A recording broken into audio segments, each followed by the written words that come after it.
Vous croyez vraiment qu'en Europe, un chef d'État peut être décédé, appelons, permettez-moi d'utiliser ce langage trivial, les Blancs ne l'annoncent pas? Improbable. Vous croyez que... Quand même improbable. Parce que là où il se trouve, vous croyez que vraiment, si un chef d'État veut, ou bien les collaborateurs veulent cacher la mort d'un chef d'État, c'est en Europe qu'ils doivent se retrouver? J'étais à 20 mètres du président de la République.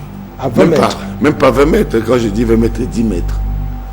C'est-à-dire que dans une audience très forte avec un collaborateur du chef de l'État, le chef de l'État est venu et il a appelé son collaborateur.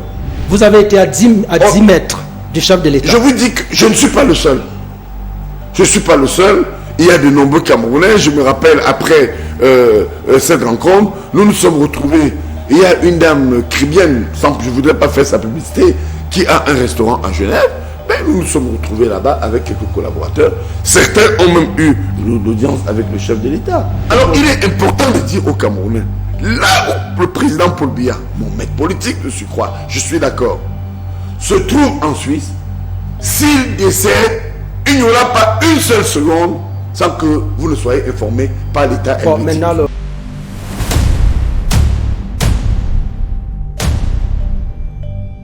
10 mètres, c'est la distance que le professeur Pascal Charlemagne Mesanga Nyamting a choisi de rendre public ce dimanche 2 août 2026 sur le plateau de Club d'élite, l'émission dominicale de Bonnet Philippe sur Vision 4.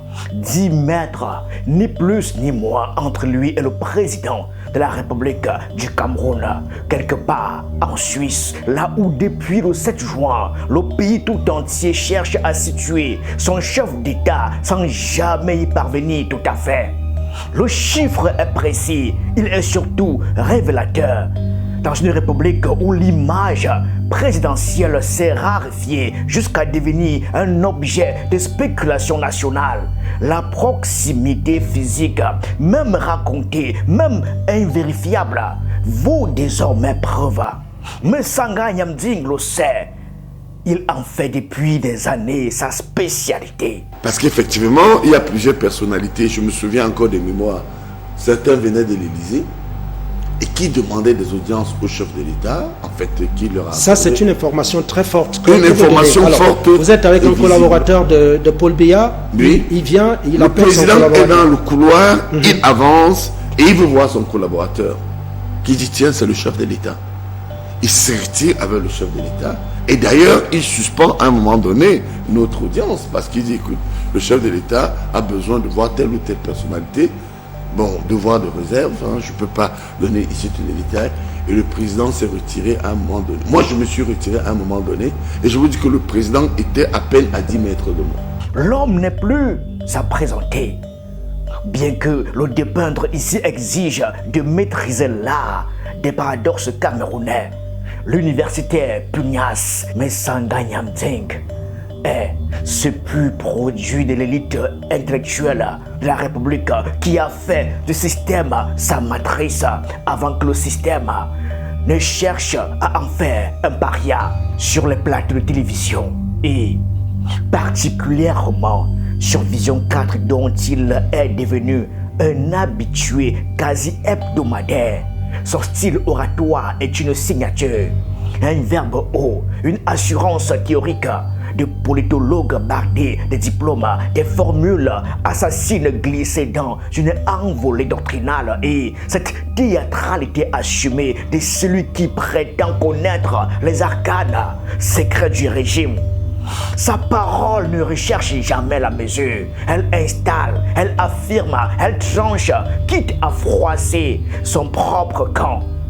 C'est cette même voix reconnaissable entre toutes qui est venue rouvrir ce dimanche le dossier le plus inflammable du moment, celui de la santé et, par ricochet, de l'existence politique du chef de l'État.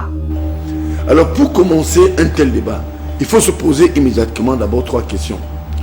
Est-ce que le président Paul Biya, sortant du Cameroun, partait d'ici en évacuation sanitaire? Non. Réponse non. On a vu le président de la République prendre l'avion et partir. Deuxièmement, une fois en Suisse, le président Paul Biya était-il hébergé dans une clinique? C'est-à-dire hospitalisé? Oui, hospitalisé. Là encore, non.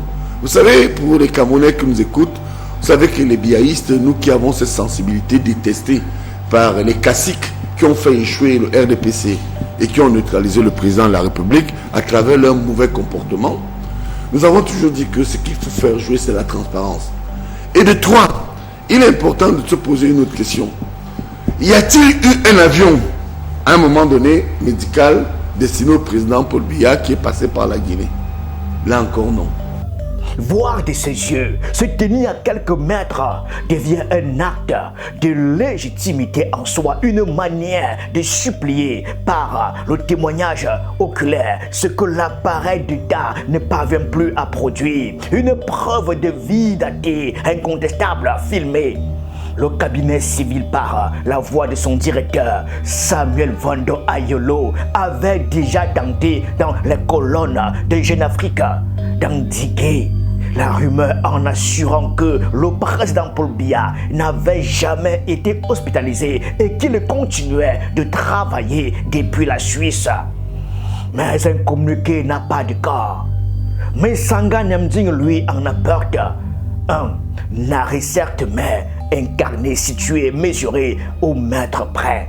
Dans un pays où la dernière photographie officielle du couple présidentiel remonte au jour du départ, où les décrets publiés continuent d'être datés. Je cite Yaoundé, alors que le signataire se trouve à des milliers de kilomètres. Ce témoignage fonctionne comme un substitut d'image. Il comble par le récit le vide que la photographie ne comble plus. Mais le professeur ne s'arrête pas à la santé. Et c'est là que sa sortie prend une toute autre dimension, plus âpre, plus politique pour lui. Le véritable problème du Cameroun n'est pas dans le corps du président. Il est dans les appétits de ceux qui l'entourent. Il date cette lutte de succession de 2011, l'attribuant aux apparatiques du pouvoir et la relie explicitement à un épisode qui a secoué Yaoundé au cœur du mois de juin, celui du faux décret intercepté à la CRTV. Qu'est-ce qui fait problème? C'est la bataille de succession que les collaborateurs du chef de l'État ont en réalité mis sur le terrain depuis 2011. Et vous dites que des collaborateurs, certains collaborateurs qui l'auraient neutralisé. Mais bien sûr. Alors, non, il ne peut pas neutraliser les mots qui en tentent de le neutraliser. Qui tentent de le neutraliser. Vous Parce les identifiez. En fait, ils sont devenus impatients. Ils sont devenus impatients. Ils sont devenus très nerveux. Ils sont devenus, il faut le dire, infidèles au point où c'est sur ce plateau. Souvenez-vous, je crois, 3 semaines avant mon départ, que nous avons, en mission académique, nous avons confirmé qu'il y a eu une tentative de coup d'État au Cameroun. Écoutez, vous ne pouvez pas vous lever un matin, vous êtes un analyste, et vous venez dire que, oui, à travers un faux décret. La tentative de coup d'État, c'était quoi? Tout était organisé, à un moment donné, pour qu'un décret, un faux décret soit lu à l'effet de dire qu'il y a un vice-président. Que nous dit cette scène? Dans un régime hyper centralisé autour de la figure tutélaire du prince, le corps du président cesse d'être un simple organisme biologique pour devenir le corps politique de la nation elle-même. Lorsque le corps physique s'éloigne des regards nichés sur les hauteurs du lac Léman, le vide physique engendre immédiatement un plan mythologique. La rumeur devient alors le langage de substitution d'une opinion publique privée de transparence institutionnalisée. C'est ici que réside toute la tragédie de la succession sous nos latitudes. Depuis 2011, comme le souligne fort justement le professeur, le système vit dans une posture d'attente anxieuse. En l'absence de mécanismes de transition testés et perçus comme fluides, chaque absence présidentielle transforme le cabinet civil en brigade de pompiers et les salons de Yaoundé en arène de gladiateurs. La vacance du pouvoir dans l'esprit des acteurs politiques ne commence pas le jour où la Constitution constate juridiquement le vide. Elle s'installe insidieusement dès que les héritiers présomptueux commencent à gouverner par procuration, à signer par anticipation ou à spéculer sur l'après. Mais Sanga Nyamding, en se plaçant à 10 mètres du président, tente de réinsérer de la présence physique là où le doute s'installe du vide. Qui entretient cette rumeur? Qui entretient cette rumeur? Lorsqu'on sait deux choses. Un, on a déclaré à un moment donné de notre histoire, le président décédé a étudié. Et moi je me rappelle, le président, lors de ce passage à Genève, dans les couloirs, il a dit, mais c'est pas possible, on me déclare chaque fois décédé. Est-ce que cette résidence ou cet hôtel est une mort? Est-ce que... Et c'est la même chose à Etoudi. Et le président Paul Biya, qui a beaucoup d'humour aussi, a dit, mais même à Etoudi, est-ce qu'on garde les corps à Etoudi? Lorsqu'on vous déclarez un chef d'État mort au palais, est-ce qu'il y a une chambre froide au palais pour garder les morts? Y a-t-il une chambre froide dans les différentes résidences ou hôtels où vit le président? Mais l'ironie suprême de cette sortie médiatique réside dans le statut même de son auteur. Voir un opposant de l'intérieur banni par son propre parti devenir le plus fervent avocat de la vitalité du chef démontre à quel point la légitimité au Cameroun reste suspendue à un seul nom. Défendre la santé de Paul Biya pour les apparatchiks comme pour les dissidents, c'est encore et toujours défendre la seule source de pouvoir reconnue dans le paysage. À quel moment y a-t-il donc réellement vacance du pouvoir à la tête de l'État? La réponse juridique réside dans le marbre des textes constitutionnels, le constat du Conseil constitutionnel et la mise en œuvre des articles prévus à cet effet. Mais la réponse sociologique est tout autre. La vacance du pouvoir survient au moment précis où le récit officiel ne suffit plus à contenir les appétits de la succession et où les courtisans se battent non plus pour servir le prince mais pour occuper l'espace laissé par son ombre.